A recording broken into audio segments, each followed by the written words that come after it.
that one of the most serious obstacles to the implementation of the Beijing platform is the growing sphere of conflict zones in the world. War brings widespread destruction of both private property and of public infrastructure, massive displacement of populations, and violations of the human rights to personal safety, to health, and the pursuit of a normal, fulfilled life. This panel will explore the difficulties of maintaining health care provision to women who find themselves in the newest conflict zone, Ukraine. Unfortunately, Ukraine, even before this conflict started, was at the epicenter of the global AIDS crisis in terms of the growth of HIV infection. We will hear from Ukraine's premier NGO provider of services to women and families living with the HIV/AIDS about how it is that the fault lines of healthcare disruption first appear among the most marginalized of populations. They will also share thoughts on the role of the family in the context of war, recognizing the family's resilience, but also its limitations to stand alone without supportive services, and even its failures in time of violence and displacement.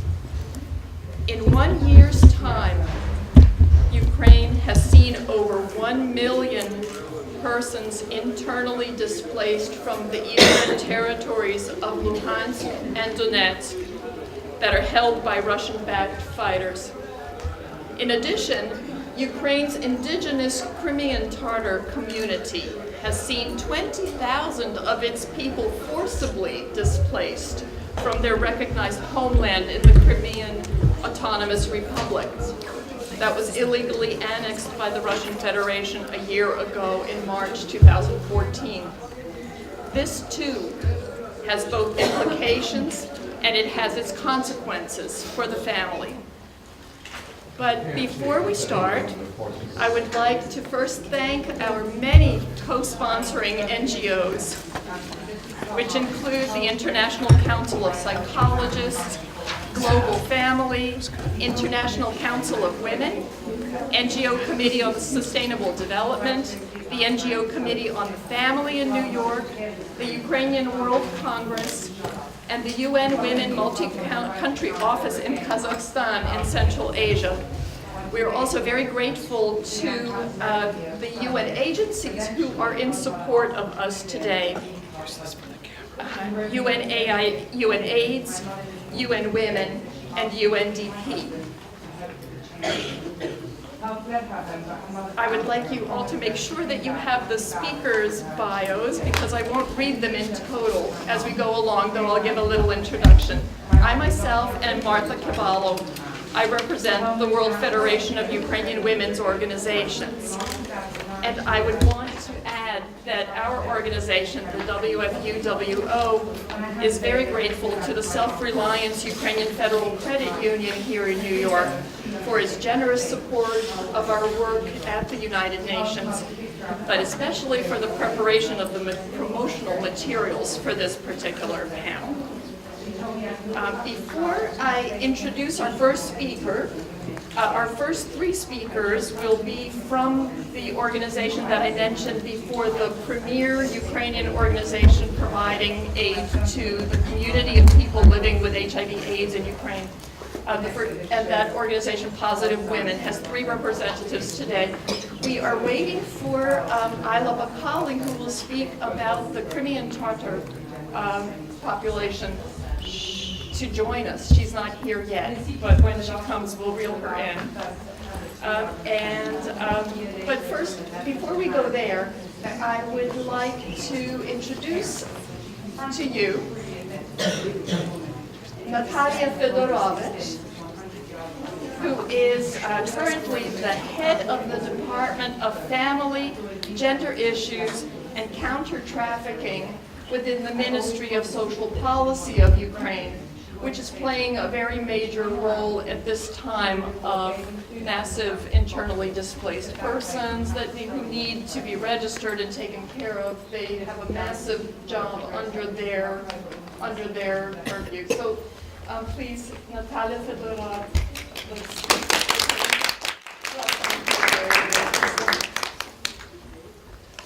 Dear colleagues, thank you for the opportunity to speak. Gender equality investments have a new phase under current war conditions. The human rights to life has been violated as a result of the aggressions of Ukrainian eastern neighbor, who is a permanent UN Security Council member. Today, over 500,000 women in Ukraine are deprived of the rights to health, education, work and housing. Women, regardless of the age, occupation and social status, are deprived of the right to self-realization as well as any opportunities to work and financially support themselves and their families. During a military conflict, life dynamics demand a change of gender equality and women's rights protection and investments priority, including the challenges faced by the persons with the HIVs in Ukraine. Understanding the challenges that we face today, among the main priorities of government of Ukraine are training and retraining of internally displaced women, job creation for women, especially women with children, psychological support and a rehabilitation system for Ukrainian citizens who were involved in military conflict, families of combatants, majority of possibility displaced persons, eyewitnesses and victims of hostilities, recovery of displaced infrastructure in liberated areas, taking into account gender equality.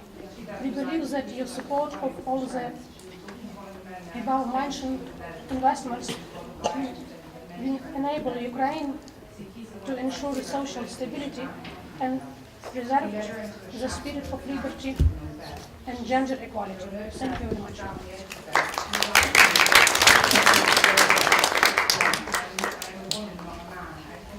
Thank you very much for providing the context and the introduction to what we're about to hear. Our first speaker, Irina Burushek, is a native of Odessa, one of Ukraine's major ports on the Black Sea. And as a transit port for goods and for people, this was one of the earliest areas to become affected by the HIV/AIDS as an entry point into the country. So in the late 1980s, this was one of the first areas to detect an influx of AIDS cases. Irina became one of the co-founders of the National Network of People Living with HIV in Ukraine in 2001. And with the support of the Global Fund to Fight AIDS, Tuberculosis, and Malaria, the GFATM, she brings help to HIV-affected populations. Her commitment to ensuring equal access to care, treatment, and prevention services for Ukraine's sufferers, but especially the very marginalized populations, is something that stems from her great empathy and humanity. Her attitude towards all of this comes out so loud and clear. Irina has a PowerPoint presentation, which we will show while she talks. It's in English, so you please follow that as well as you can. Also, Irina will be speaking in Ukrainian, and I will provide as good a translation as we can muster as we go along. And a lot of the statistics and the very meaty information will be there. Нет. No, this is for this isn't for us.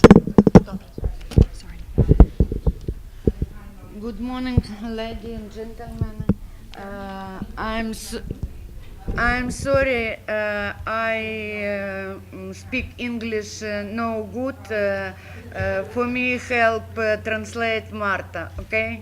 I will be speak Ukrainian. Ukrainian today, Ukrainian сегодня. Помаранчева революція 2004 року визначила шлях України до свободи, демократії, незалежності. Ukraine's Orange Revolution of 2014 set the country on the path to freedom, democracy, and independence. Визначила шлях до Європейського Союзу і європейських цінностей. Ukraine's embracing of European values and its choice for an alliance with the European Union was set at that time, became very clear. Підписання асоціації з Європейським Союзом було зірвано, і тоді народ вже не витримав знущання колишнього президента Януковича і його оточення. There was great outrage against the administration of President Viktor Yanukovych, who was ousted later, but his actions rejecting the European Union course was something that set off the revolution that followed. Наш народ зібрався і почалась Революція Гідності. And the Ukrainian Revolution of Dignity, as we like to call it, is what evolved from that. Яка звергла режим Януковича, бо люди так далі жити не могли. People were no longer willing to tolerate the corruption and the lack of transparency of the Yanukovych regime. Однак господину Путіну зовсім не потрібна демократична і процвітаюча Україна. І почались жахливі речі. It appears that it is not in Vladimir Putin's plans for the future that Ukraine should flourish and be a democratic, independent country in its own cultural sphere. Therefore, aggression started and the atrocities started in our homeland. Перше – це анексія Криму. First, there was the illegal annexation of Crimea in March І друге 2014. – це вторгнення Російської Федерації на території Сходу нашої країни. And then the invasion of the eastern territories of Luhansk and Donetsk on the eastern end of our country.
start with India. And I was served as the American Consul General in Calcutta, and later as the American Consul General in Lahore, Pakistan, Lahore, Pakistan. So I spent 6 years in South Asia, and so that's what we're referring to at the moment. I just want to highlight one story from my own history. I got to know Mother Teresa, wonderful experience. The Marine Sergeant who commanded about the 30th Regiment, he had his wife with him to Syria. I would not have chosen, so I wanted to Mother Teresa to about one of the children. And there was a little girl who was my childhood education. Will either abort the female fetus, or when the child is born into female, they will abandon the child. The level of noise from the video was a little too loud. Can you turn off the Child. sound? Pardon me? Thanks for giving this turn off the sound. It would not without breaking everything. So for some reason it didn't work. So we cut the video short. And we'll move to the situation about HIV/AIDS as it exists in Ukraine, which is more the focus of this. Our next speaker is Dr. Manoj. Ця війна, вона захопила всі напрямки діяльності в нашій країні. This war interrupted the social activity, social support activity in our country. І Вілл Сміт не випадковість. The situation of HIV/AIDS is not an accidental one, and is not the only one that is hurting in Ukraine. Станом на 1 лютого 2014 року під медичним наглядом у закладах охорони здоров'я перебуває 256 502 ВІЛ-позитивних громадян України. You see on section 1, you see that there were over 256,000 people under supervision registered with HIV/AIDS in Ukraine. Територіями з високим рівнем поширюваності ВІЛ залишаються південно-східні регіони України. And it is the southeastern region that has the biggest frequency, the biggest problem. За 6 місяців 2014 року в Україні зареєстровано більше ніж 10 тисяч випадків ВІЛ-інфекції, що на 3,1% більше, ніж за аналогічний період 2013 року. Рівень захворюваності на ВІЛ-інфекцію зріс до 24,2 проти 21,9 на 100 тисяч населення. The most important point here is that within one calendar year, the rate of infection has gone up significantly, 3.1% higher than it had over the previous year. Часто осіб із статевим шляхом інфікування ВІЛ за 6 місяців 2014 року досягла 57,8%. This category of persons infected with activity per se has gone up within the first 6 months of 2014 to encompass almost 60% of all cases of new cases of HIV infectedness. Рівень захворюваності на СНІД виріс на 7%. And those suffering from AIDS in general, the total number has gone up 7%. І що саме печальне, що 53% всіх дорослих ВІЛ-інфікованих в Україні – це жінки. And particular concern for us women is that it is in fact women who are more than half of all of the cases known of HIV/AIDS in Ukraine. Надання медичних послуг в зонах конфлікту. Те, що сталося на сході країни, це гуманітарна катастрофа. What's happening in Ukraine is a total catastrophe. На території Криму медичну допомогу надають тільки тим, хто відмовляється від українського громадянства. В іншому випадку люди не можуть отримати ані роботу, ані будь-яку медичну допомогу. war. Well, In that's those true, cases, but in not Crimea naturally in by particular, selection this methods. is How the does this case, happen? and How this we gotten to apparently, this point we're talking about that we have Crimea such a terrible essentially inequality? here. If There are villages in Crimean North India where you citizens go into of and Ukraine there are did not men change that their are no women citizenship in the to village. that of the Russian Federation, they were barred from all subsidies and all social Why did this services. happen? Well, there are multiple В reasons Криму for that. How did it антиретровірусну happen? терапію отримувала 3000 особи. Це ВІЛ-позитивні люди. З 1 січня тим, хто не хоче залишатися, тим, хто хоче залишатись українцем, терапію не надають. Within Crimea, as of last March 2014, 30,000 people were receiving the antiretroviral therapy.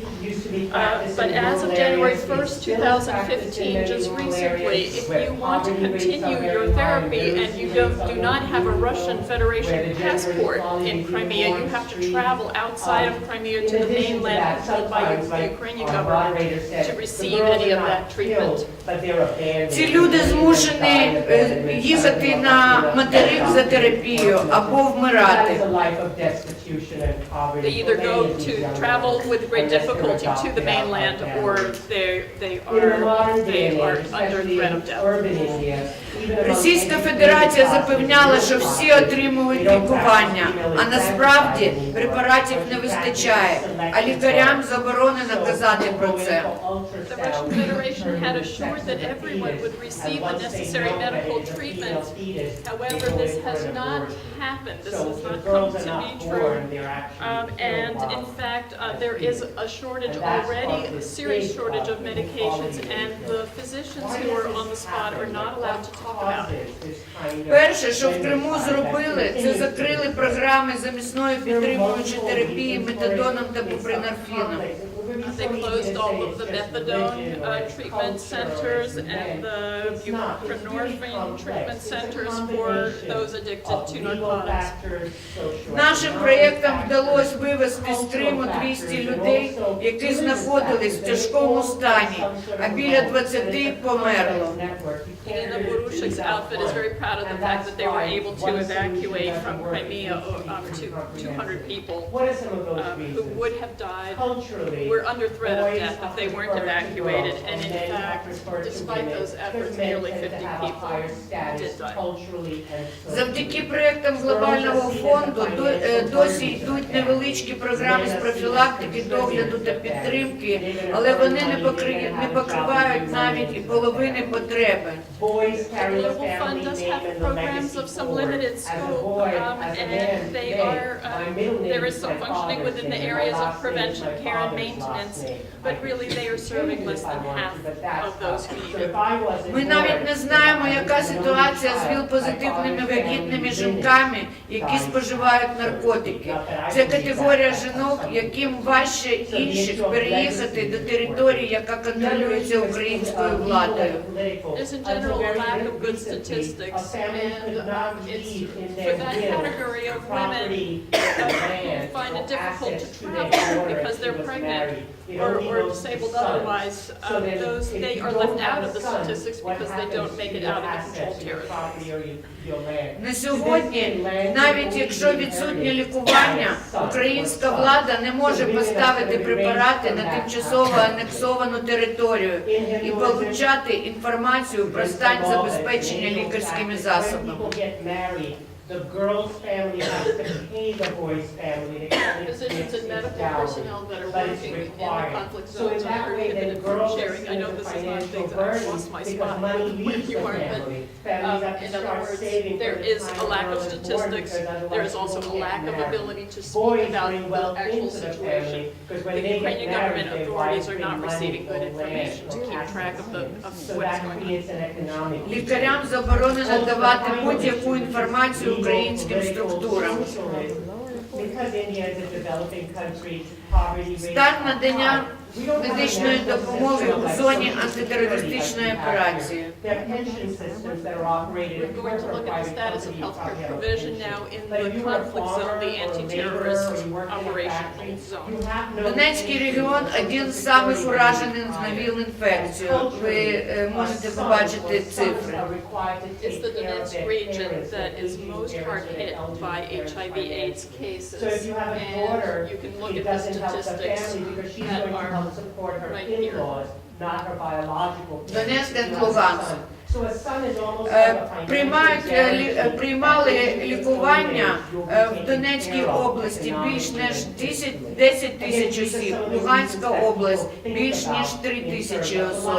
In the Donetsk region, 3 times as many people are in need of that antiretroviral therapies over the Luhansk region. So the Donetsk region is worse off. Після початку військових дій по офіційним даним зареєстровано більше ніж 1 мільйон переселенців зі сходу країни. А скільки тих, хто ніде не реєструвався і не повідомив про місце переселення, наразі нікому взагалі не відомо.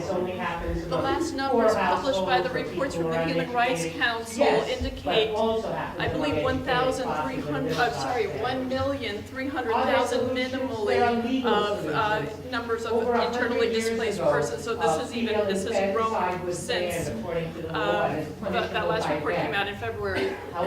But the actual number is not known because many people have left the conflict zone but not registered in the stations that are ready to take them in.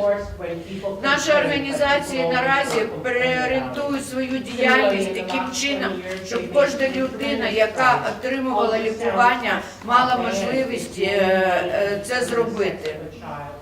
The organization, the NGO Positive Women, had a somewhat different program earlier than this conflict, but now during this time of crisis, really their main priority is just to make sure that everyone who really needs therapy gets it, and that includes all the marginalized populations. Всі заклади охорони здоров'я виїхали з зони АТО на підконтрольну територію українському уряду. У зв'язку з цим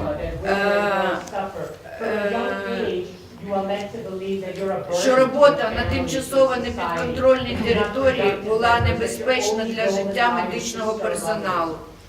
In the areas controlled by the Russian-backed fighters, the Ukrainian Ministry of Health was forced to close down its clinics and its service points because the medical personnel there, hired by the government, were under threat of being shelled and loss of life. So they evacuated those people. Багато лікарень потрапили під обстріли бойовиків і були взагалі зруйновані або непридатні для надання медичної допомоги. And in fact, much of that infrastructure of those medical clinics was completely destroyed by shelling. Коли в наших пацієнтів була загроза переривання лікування, співробітники наших організацій під загрозою особистого життя доставляли препарати для пацієнтів, які не мали можливості покинути зону АТО.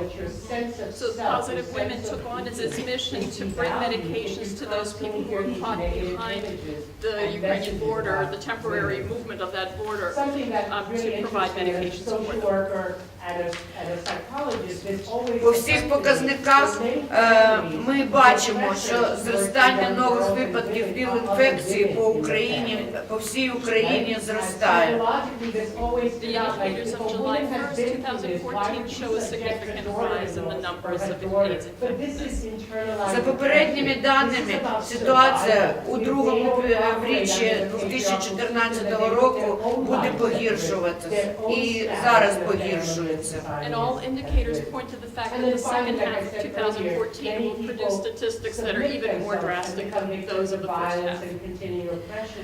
За тих же причин та погіршення економічної ситуації ми досі не знаємо, як буде фінансуватись національна програма протидії ВІЛ-інфекції СНІДу і всі інші медичні програми. all of these social uncertainties and fund uncertainties, and as well the economic uncertainty leads to a situation where really you don't know what you're going to be dealing with in the near future. В зв'язку з всемірною кризою Глобальний фонд боротьби зі СНІДом, туберкульозом та малярією скоротив втричі фінансування програм з ВІЛ-СНІДу та туберкульозу в нашій країні. And what's even more distressing is that the global fund that provides so much support for this area of social services has had to cut its budget to about a third. Всі ці чинники показують на те, що епідемія ВІЛ-СНІДу і туберкульозу буде поширюватись. So the tragedy is Ukraine, which was already at the epicenter of AIDS infection growth, continues to be, and in fact there's a fire under that. It will spread exponentially.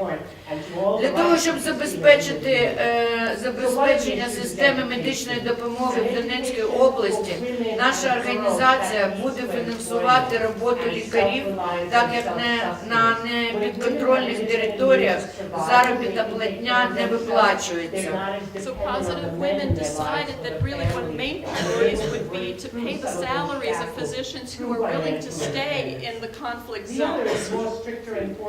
Препарати будуть завозитись за допомогою гуманітарних організацій, таких як Лікарі без кордонів, Красний Хрест, Червоний Хрест та інші. And they're doing everything they can to partner with organizations such as Doctors Without Borders and the International Red Cross to help transport medications in. Пацієнти на диспансерному обліку, які потребують допомоги, їх 16 тисяч, а з них на антиретровірусному лікуванні більше ніж 6 тисяч будуть забезпечені послугами з лікування. Operating in this way, they'll be able to secure treatment services for quite a number of people, a significant number. В Луганській області працює лише одна неурядова організація, яка працює на 6 сайтах в зоні АТО. In the entire Luhansk Oblast or Luhansk region, there is only one NGO doing this kind of work, and it's spread over 6 different locations. Набагато трудніше налагодити співпрацю з лікарями і медичним персоналом. And it is very difficult work to coordinate the actions of the medical personnel. Препарати, завезені раніше, закінчуються в березні місяці. It's really very poignant that it's exactly now that the medications are completely running out. The supply is out. Це говорить про те, що сьогодні вже деякі пацієнти перервали АРВ-лікування. Patients have been forced by lack of medications to interrupt their very essential treatments. Ми робимо все, щоб знайти міжнародну організацію, яка доставить препарати в Луганську область. Positive Women is looking for international aid to help resume the supply and the treatment services. Проблеми в колоніях. Я тільки скажу, що дуже багато проблем на непідконтрольній території знаходяться 28 колоній, в яких знаходяться заключені. There are only 8 of 36 prisons found in Donetsk and Luhansk currently.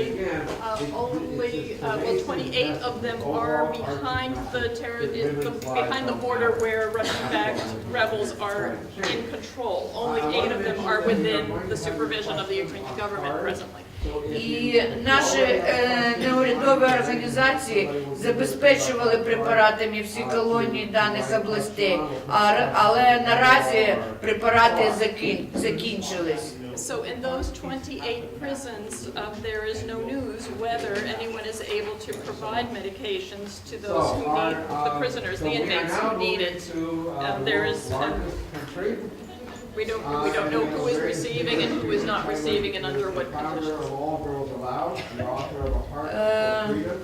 She is a two-time nominee for the І Nobel Peace Prize for her role in leading Донецькій області 404 ув'язнених отримують АРВ-терапію, а в Луганській області 134 отримують АРВ-терапію.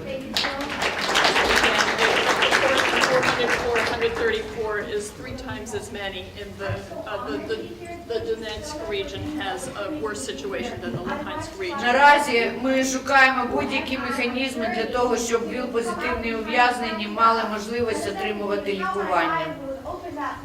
So the Positive Women is leading the drive to try to find the mechanisms that will ensure the treatment services that the inmates need. And this is their contribution to watching out for those who are most marginalized, those who are institutionalized are often forgotten or somehow of a lesser priority than other citizens. And this organization is taking care of those who have the least attention and the least seem to feel the least value in their society. Насилля в період військового конфлікту. And now we turn to the painful topic of gender-based violence, of sexual violence in the conflict zone. Складно щось говорити про виконання Пекінської декларації, коли в країні йде війна. It's really difficult to talk about implementing the promises of the Beijing platform when you're dealing with a war situation. Після Революції Гідності почались певні демократичні процеси. Неурядові організації брали участь у підготовці звіту країни, і всі наші пропозиції були до нього внесені. After the Revolution of Dignity, the atmosphere was such that Positive Women as an NGO and other NGOs were able to contribute their thoughts to the National Program of Action. Але ж наряду з позитивними надбаннями на сході країни відбуваються страшні речі. But things are getting worse. Terrible things are happening. Агресія Російської Федерації згуртувала нашу країну і почався великий волонтерський рух. Тільки завдяки волонтерів, більшість з яких жінки, наші солдати іноді мали що поїсти і що одягнути. If there is ever a positive result from aggression, it is the unity that the group starts to feel. And one of the results of that feeling of Ukrainian unity arose a very massive volunteer movement, which is in fact one of the major providers of food and warm clothing for those who are at the Ukrainian front. Україна мирна країна і ніколи не готувалась к такому вторгненню. Ukraine would have never expected that it would find itself in this position. Але якщо бойовики дізнаються про жінок-волонтерок, які допомагають українській армії, їх беруть в полон, над ними знущаються і їх гвалтують. Among those volunteers are a great many women. We don't know what percentage of women, but a great many. If they are discovered to be in that pro-Ukrainian position vis-a-vis the Ukrainian troops, and they happen to be noticed, they are in threat of abduction and then of rape and extreme sexual violence. Сексуальне насилля – це невідкладна складова будь-якої війни. Sexual violence, rape, sexualized torture, unfortunately, is a common feature of militarized contexts and especially active military arenas. Про такі речі завжди тяжко говорити. Краще ви побачите коротенький фільм, де самовисунутий губернатор розказує, що жінки повинні сидіти вдома та вишивати хрестиком, а за те, що жінки побачать в кафе чи в ресторані, будуть наказувати і показує, як це вони роблять. Because it's easier maybe just to imagine on our own, hard to talk about these things. We don't need to be very graphic. But here, one clip that they want to show. It's the self-proclaimed governor of, I don't know whether Luhansk or Donetsk region, explaining his vision of what women should do, which is sit home and do cross-stitch embroidery. And if they are found in a cafe bar or a restaurant, they will be abducted, they will be detained, and he is going to show graphically in this video what treatment the women would be subjected to if they were caught in a public space.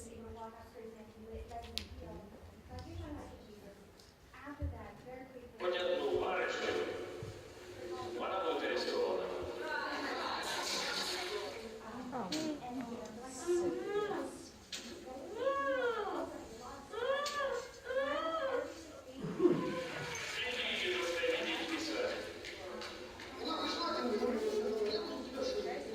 Женщина должна быть спокойна, так и есть. Молчите.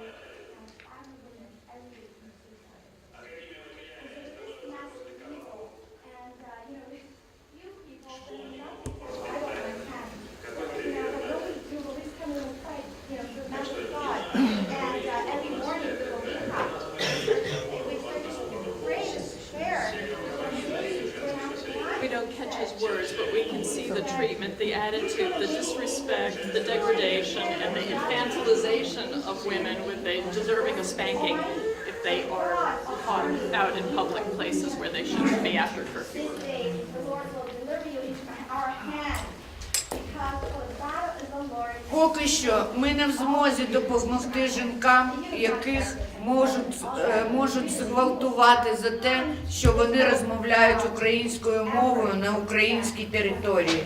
Some women have been abducted because they were speaking Ukrainian on their own land, in their own territory. Our organization has been so far unable to really address this and help this situation.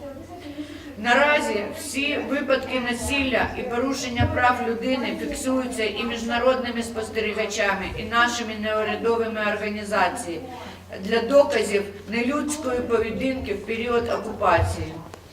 International observers and observers from the NGOs of Ukraine are struggling to document these, struggling, I think, to document these cases because we really do need to have good information about whatever inhumane treatment we are hearing about.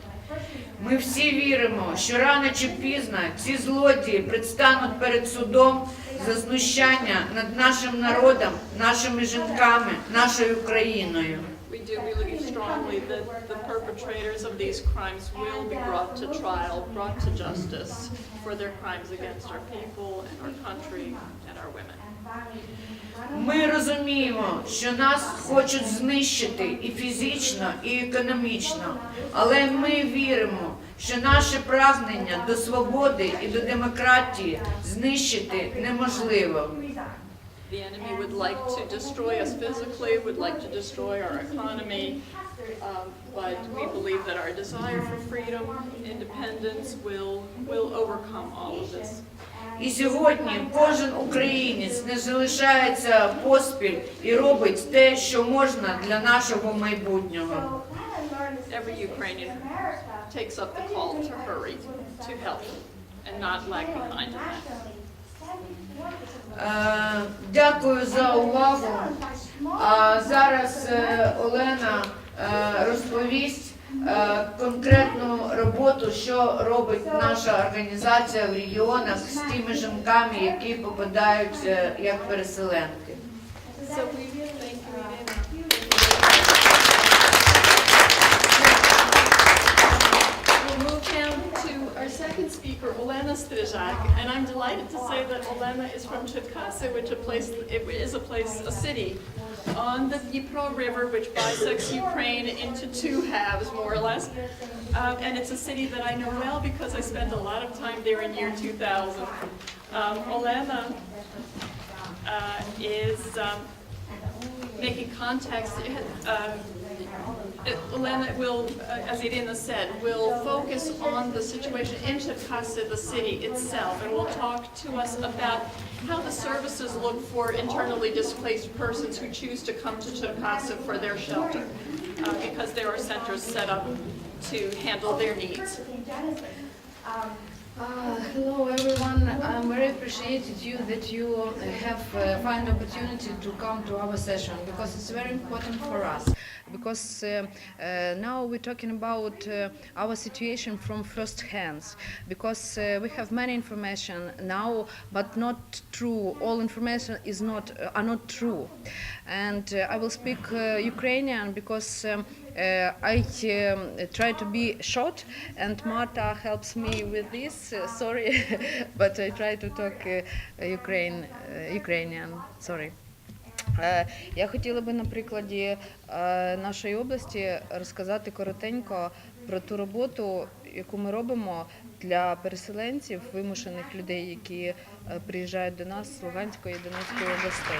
I would like to use our Черкаси Oblast, our Черкаси region, as an example of how internally displaced persons and those fleeing the conflict zones are being handled in our context, but also in other parts of Ukraine.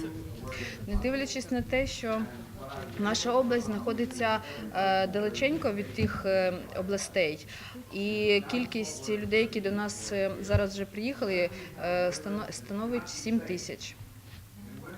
Our Черкаси Oblast is not geographically right adjacent to Donetsk and Luhansk, much further in the east. So the number of internally displaced who've come to Черкаси is a little smaller than in some other oblasts, about 7,000 people so far.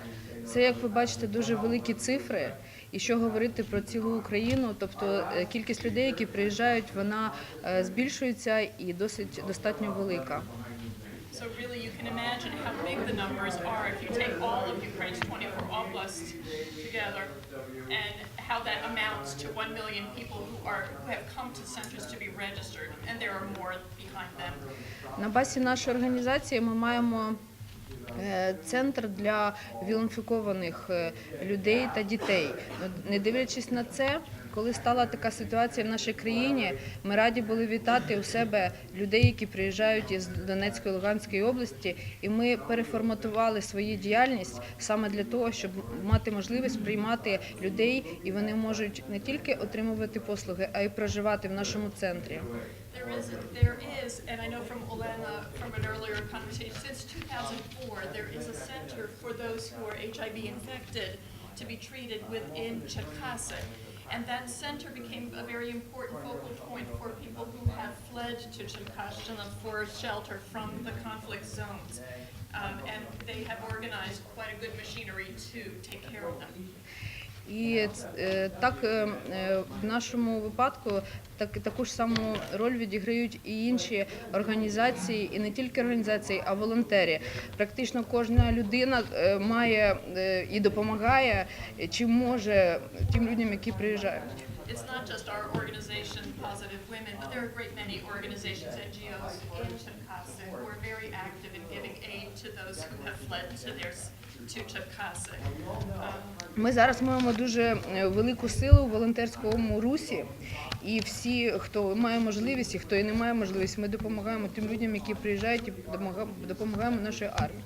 Черкаси, no less than other places, has given of itself so much. There's so many volunteers who have joined the movement to help these people who are found now. Як було вже сказано, саме ті області, вони є більш вражені ВІЛ-інфекцією і туберкульозом. The oblast that the people fleeing, those in Luhansk and Donetsk, have a very much higher incidence of HIV/AIDS than we have ever seen in Черкаси before. So this is a new stress now. Да, і саме якщо людина є ВІЛ-інфікованою, вона більш підтверджена отриманню ще і туберкульозу додатково. Тому ті люди, які приїжджають звідти, вони з великим стресом, і вони не мають де проживати. Вони змінюють повністю свій розпорядок життя і всього іншого, тому вони більш підтверджені до того, що вони ще мають не тільки ВІЛ-інфекцію, а ще додаткові захворювання, такі як туберкульоз, наприклад. HIV-positive people under stress, in particular, in general, have a lower immunity, but still imagine the stress of being displaced like this. Tuberculosis is one of the diseases that very often finds its home in a person who is HIV positive. It's not the only one, but it's one that's particularly troublesome because of the infection rate from that person out. Ми об'єднали свої зусилля з органами місцевої влади і допомагаємо в нашому випадку людям, які приїжджають до нас дахом над головою, а з боку муніципалітету ми можемо допомагати фінансовою допомогою, субсидіями для тих людей, які вимушено приїхали і проживають зараз на території не тільки Черкаської, а й інших областей. Chicasa is home to the regional administration. It is also home to the mayor's administration, and the mayor, the city administration, has been particularly helpful in providing services for people who have come to Chicasa for finding shelters for them, finding a roof over their heads, and starting from that basic need, finding other things that they can help them with. Не дивлячись критичною ситуацією з фінансуванням, кошти саме на допомогу цим людям, які приїжджають до нас, вони не зменшуються. І ми залучаємо волонтерів і різноманітну допомогу з боку тих людей і міжнародних донорів, і тих людей, які проживають за межами України, для того, щоб вони нам допомагали. І ми бачимо цю колосальну допомогу, яка постійно до нас надходить, і ми намагаємося її передавати тим людям, які цього потребують. The NGO Positive Women, and I understand also the city budget, the mayor's administration. The budget has been parceled out or parceled according to programs under normal times, but given this crisis situation, the priorities have been shifted to provide under all circumstances, most important to provide the basic needs for these people who have come from elsewhere as refugees. Я хочу сказати про те, що дійсно ситуація у нас достатньо критична і грошей не вистачає. Але, як вже сказала Ірина, ми будемо намагатися робити все від нас, що від нас залежить для того, щоб бути сильними і отримувати і надавати допомогу, і соціальну, і медичну допомогу разом з нашою державою. The situation is very critical. They will continue to do everything that they can in conjunction with NGOs, international, and with the Ukrainian government to provide the services that the refugees need. Дякую.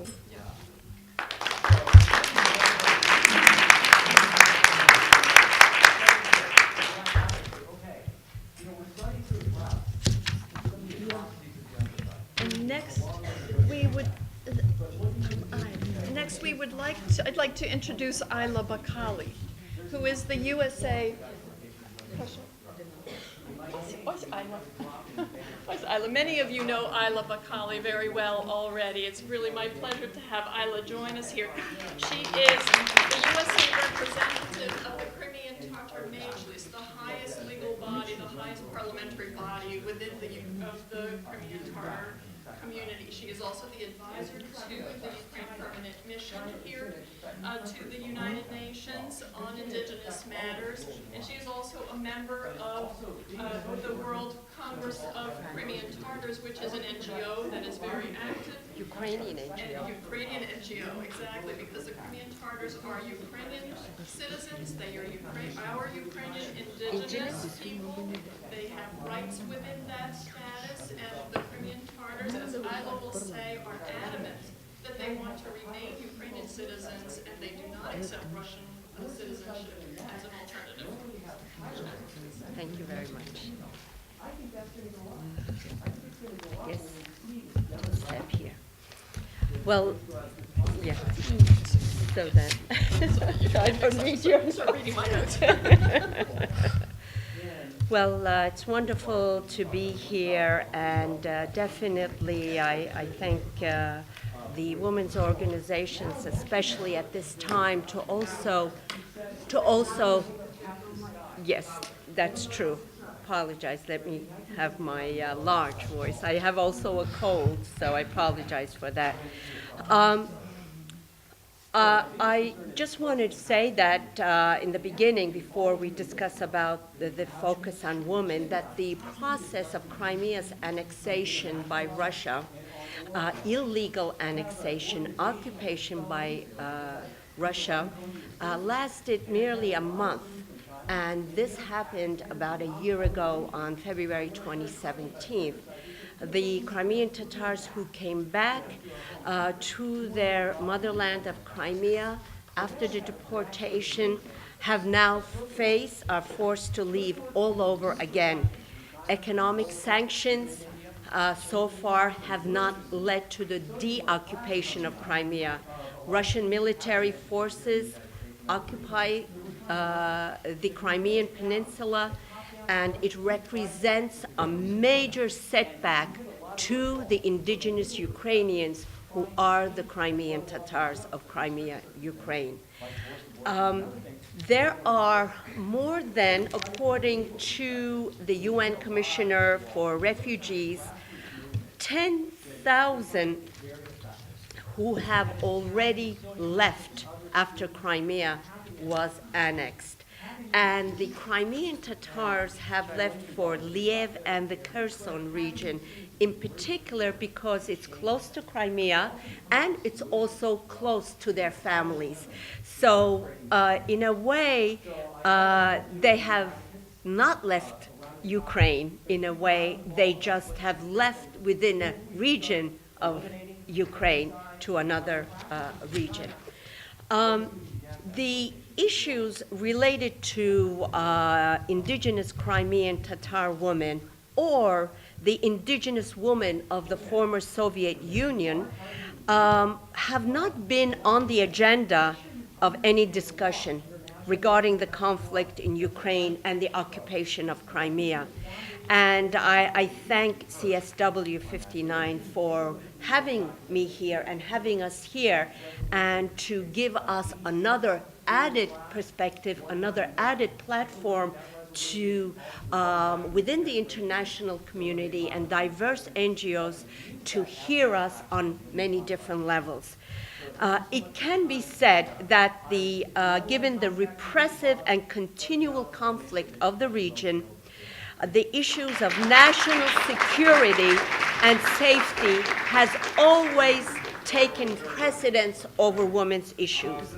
With the renewed conflict erupting after the Russian occupation of Crimea, Ukraine, indigenous women's response to conflict has been muted, to say the least. With repression and fear within the society, which is highly rampant, any growth or development cannot be expected. The impacts of the conflict of Crimean Tatar women, the role of Crimean Tatar women in conflict, and their contributions as indigenous Crimean Tatars to the conflict resolution or their participation it has yet to be researched and written about, and concluding with a serious report, Martha. I think we discussed that on many occasions. In many contexts, women, i.e. indigenous women in the former Soviet Union, has not been studied seriously, and that means Ukrainian women also, because there are also women of the former Soviet Union. And it is somewhat of a neglected topic. While many former Soviet Union states face human rights violations without distinction between women and men, but there are particularities that need to be addressed to guarantee indigenous women's rights. And in our discussion, the rights of indigenous Crimean Tatar women especially face an uphill battle, as this is magnified when one is indigenous, young, and a woman. As you may have heard, the Ukrainian Verkhovna Rada passed a resolution of March of 2014 to recognize the Crimean Tatars as this indigenous people of Ukraine.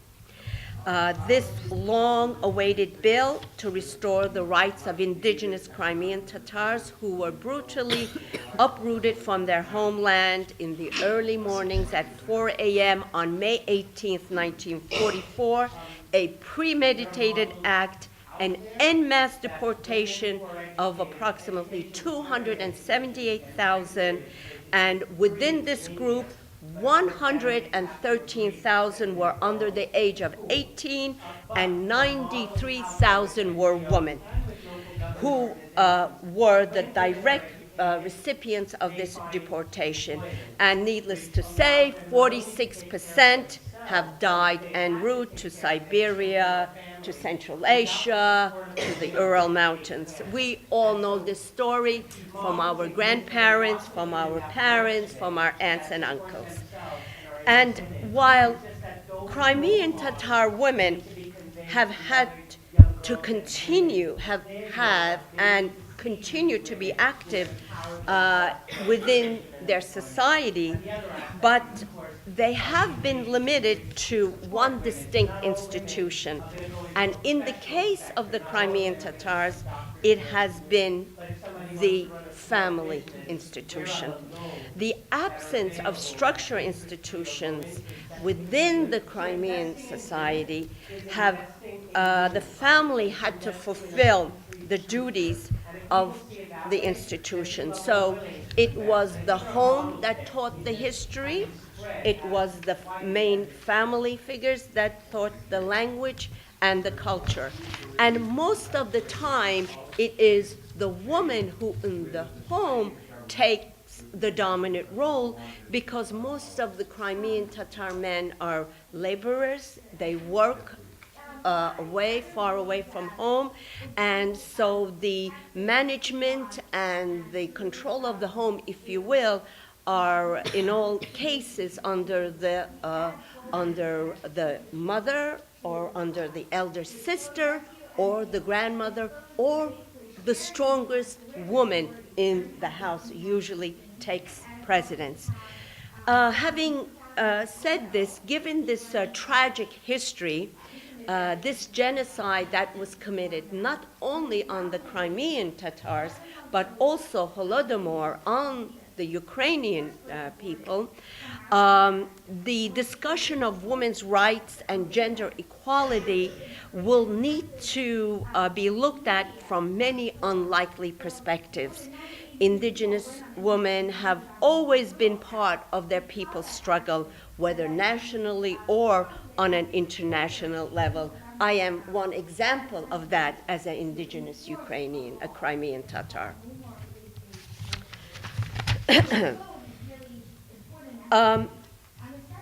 Martha, you told me to discuss about the family a little bit, and let me just discuss about what a Crimean Tatar family is about.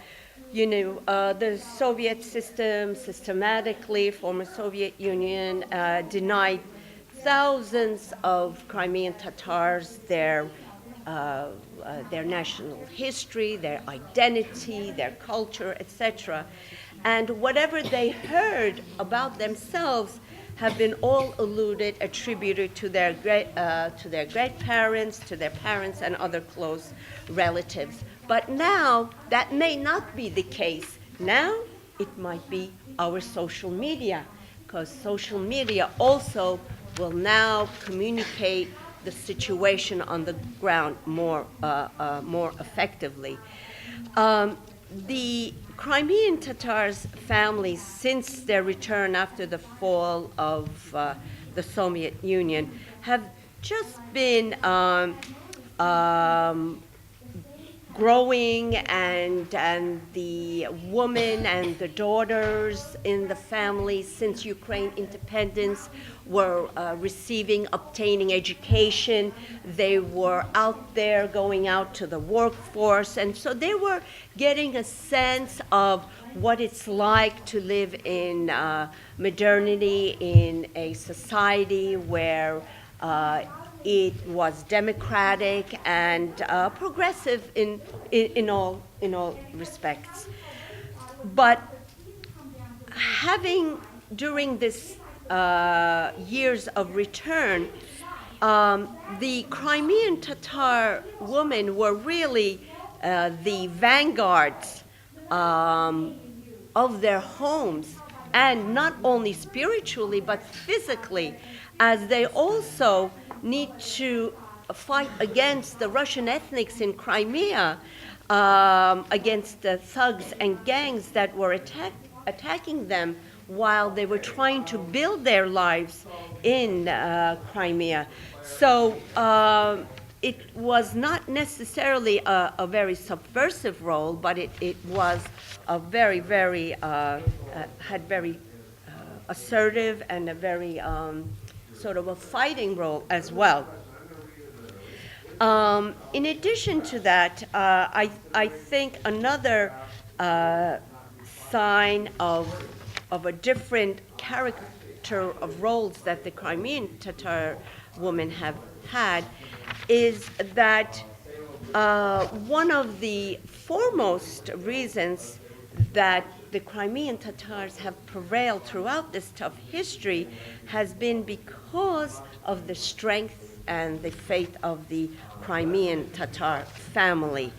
But there's also different aspects. Crimean Tatars are in all sense Muslim, Muslim, and given the dominant culture, but now in addition to that, we have an occupied dominant militarized state, and what is this external dominant factor that indigenous Crimean Tatar women can look to change, to transform their lives to development despite the occupation is of concern.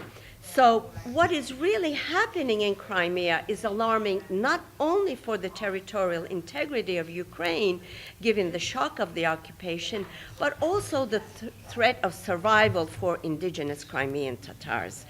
So what I want to say that as an indigenous woman, while being very active in the preservation of our indigenous culture and traditions, but at the same time, indigenous customs and traditions must not be used as an excuse also to postpone the need to transform our traditions, because ever since the occupation, and as we saw on the film, the militarization, some of the Crimean Tatar spiritual leaders are placing an emphasis on cultural permanence and conservation and perpetuation of customs and traditions and civilization, thereby placing the burden on women to produce large families and care for them for the sake of survival. So the greater the fear of militarization, the more likely that the parents of young Crimean Tatar girls are encouraged to get married earlier in order that they be protected by their husbands and should anything happen to their father. So in other words, insurance from one patriarchal father home to another patriarchal husband home. So I do not want to discuss this any further. I think I've made my point clear on the situation, but I think, Martha, there has to be a study on the Crimean Tatar woman as a population who suffers from multiple and intersectional discrimination on the basis of gender, race, and ethnic origin. And the reality is that as an indigenous woman, our identity is not perceived as the main cause of our inability to enjoy human rights, and not because that they are women. So this may explain why indigenous women are a little bit distanced away from feminist movements and that focus exclusively on gender rather than on issues of colonization, militarization, and occupation. So I thank you for your time. I did divert the topic from a different level, but the indigenous Crimean Tatar issue takes on a more specific and particular focus. I thank you for that. Thank you, Isla, for your succinct and very good remarks. And really, we will continue to work, and we'll work through new territory together. Absolutely. Yes, we have some nice work ahead of us. Thank you for your time. Isla. Thank you. Thank you.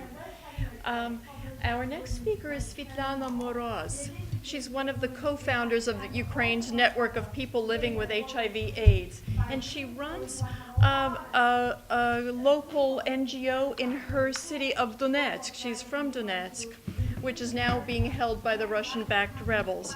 She'll share with us some very personal experience as the wife of a Ukrainian soldier taken into detention, into captivity, and as a mother of children, and also as an advocate for those who are experiencing internal displacement. Yeah, with your permission, I will stand here. For me, it's like a barrier with audience. Sure. So a little bit about me and my family. I was born in Donetsk and lived here all my life. I have 2 children, 16 and 7 years old, and also husband. All our family Russian-speaking family, and also I'm actually positive since 1998.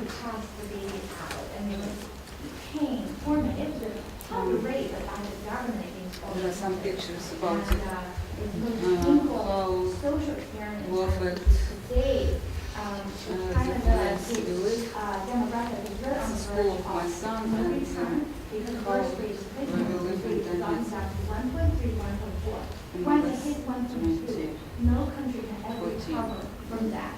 And so now with the 2 policy being implemented, and some government officials even start calling for the support It's also of mothers. too important to know that UN Human Rights Office estimates that the total number of people killed in eastern Ukraine by the 2nd March has almost exceeded 6,000 people.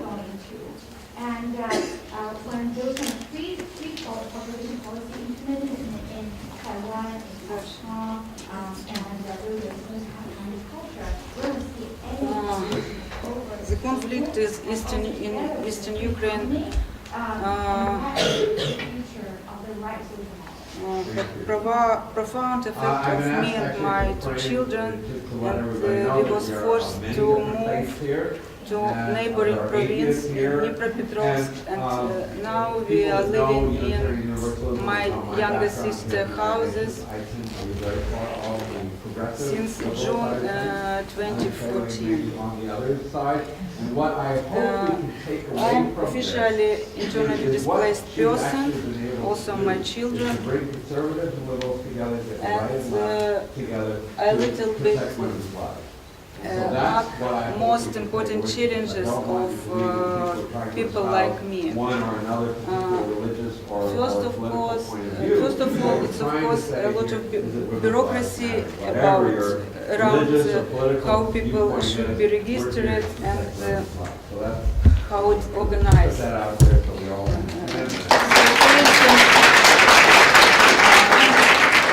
People with children has to spend the whole day,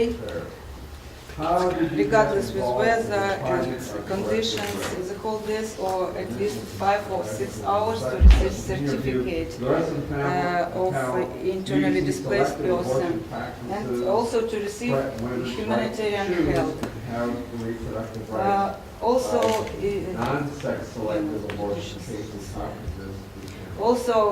Since December, there are now new rules for Donbas residents.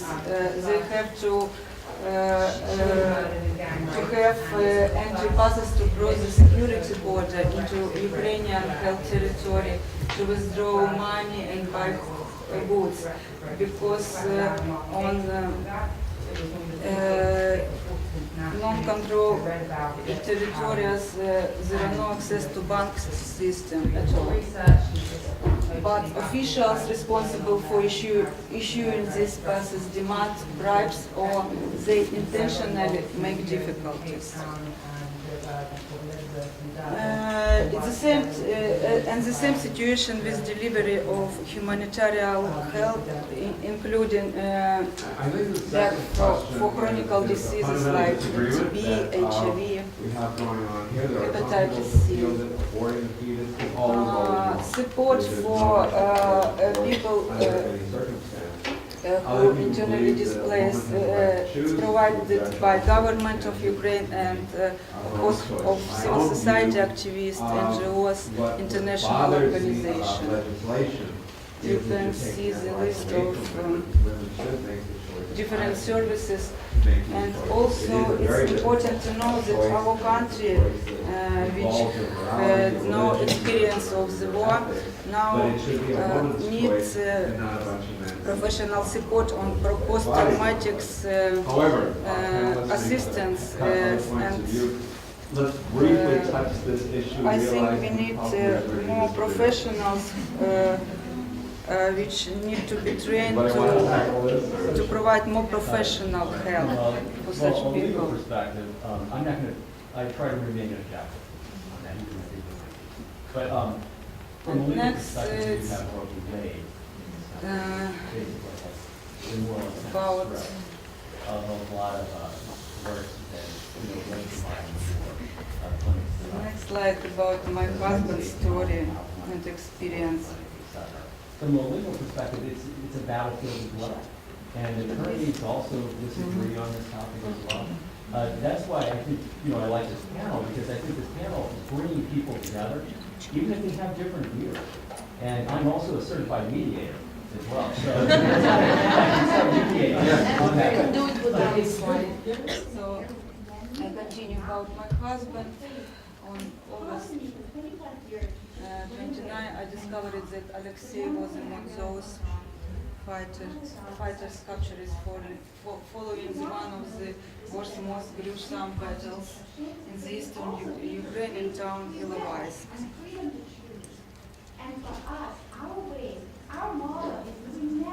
He spent 4 months in captivity. For 1 month, I had no any news about him.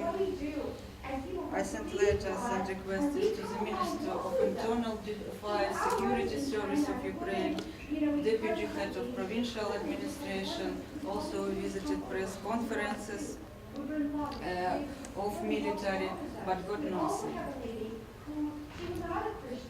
My husband called at the end of September from a basement in Donetsk, where he was captured with other fellows, and asked me for parcels with food and cigarettes. From the times I cooperated with supposed relatives and family members of other prisoners of war to provide support to our men and to support each other. Through Facebook, we collected money for parcels, exchange information regarding legal issues and aspects, and just emotionally.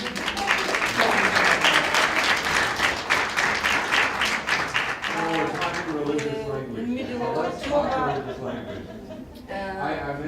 70 prisoners was moved to Ilovaisk for forced labor, including my husband. I non-officially visited this town, introduced myself as a volunteer of charitable organization, and it was a chance to see and meet my Local people also very much support prisoners by allowing them to go to family members, by cooking food and by collecting clothes for them. But Ukrainian governments remain largely silent about prisoners of war. That is why on September 9, my children were brigading the administration of the President of Ukraine and demanding the release of their fathers. So it's the pictures of our children. Thank you for your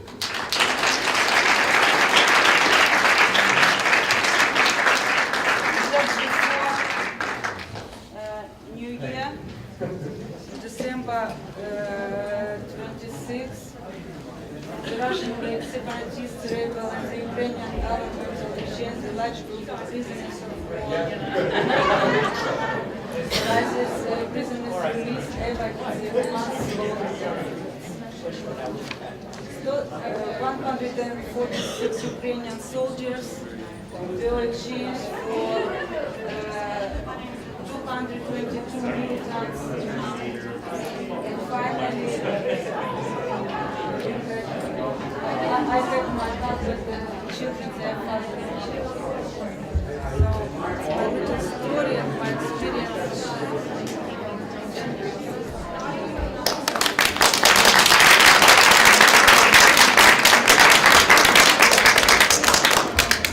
Please don't get up yet. I want to thank each and every one of our speakers so far for the things that you've shared with us. Шановні пані і панове, я почула сьогодні декілька проблем дуже важливих. Перша проблема, про яку говорили наші колеги, це те, що немає ліків антиретровірусних препаратів. Тому ми маємо таке право зробити прохання до фармацевтичних фірм світу, аби вони надали частину ліків, можливо, безкоштовно Україні, аби виправити цю ситуацію, а другу частину, можливо, дозволили би українським заводам робити дженерики. Це перше. We've heard about a very grave situation, a problem with the lack of medication. Dr. Poruchniak-Hanovska is suggesting that we issue an appeal to the big pharmaceuticals of the world to donate at low cost or no cost to Ukraine. Also maybe to make an agreement that these generics versions of these medications might be produced in Ukraine's pharmaceutical factories somehow. And друге, якщо на цій території Донецька-Луганська є декілька тисяч зараз людей, які мають ВІЛ-СНІД, то є десятки тисяч людей, які мають туберкульоз, тому що в Україні є епідемія туберкульозу. І це дуже небезпечно і для позитивних, і для всіх решти людей. Тому те саме треба просити і стосовно протитуберкульозних, не тільки антиретровірусних, але і протитуберкульозних препаратів. yeah, we've heard of tens of thousands of people who are getting medications treatment for HIV/AIDS, and that this very often intersects with also cases of tuberculosis within the same patient. But Dr. Poruchniak-Hanovska emphasizes that the cases of tuberculosis is absolutely a even huger epidemic than HIV is currently in Ukraine. І третє, оскільки так звана влада Донецької і Луганської області не йде на співпрацю, навіть коли шахта Засядько була вибух був, і ми просили, що наше МЧС приїде, рятує тих людей, то тих людей поховали, але вони не пустили. Вони не дають нам дозволу рятувати наших людей.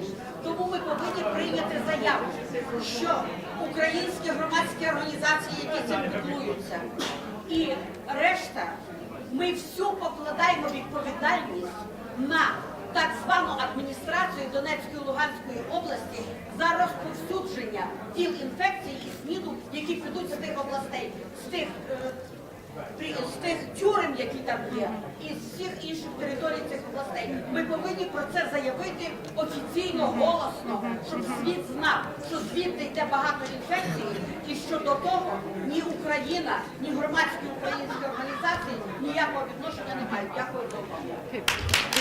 We know of cases where there were drastic accidents in the Russian-held territories, and yet the temporary authorities there did not allow emergency services to come and do anything about it to rescue those people. The same situation is analogous to their letting people out with HIV/AIDS. Ukraine is being flooded with HIV infection.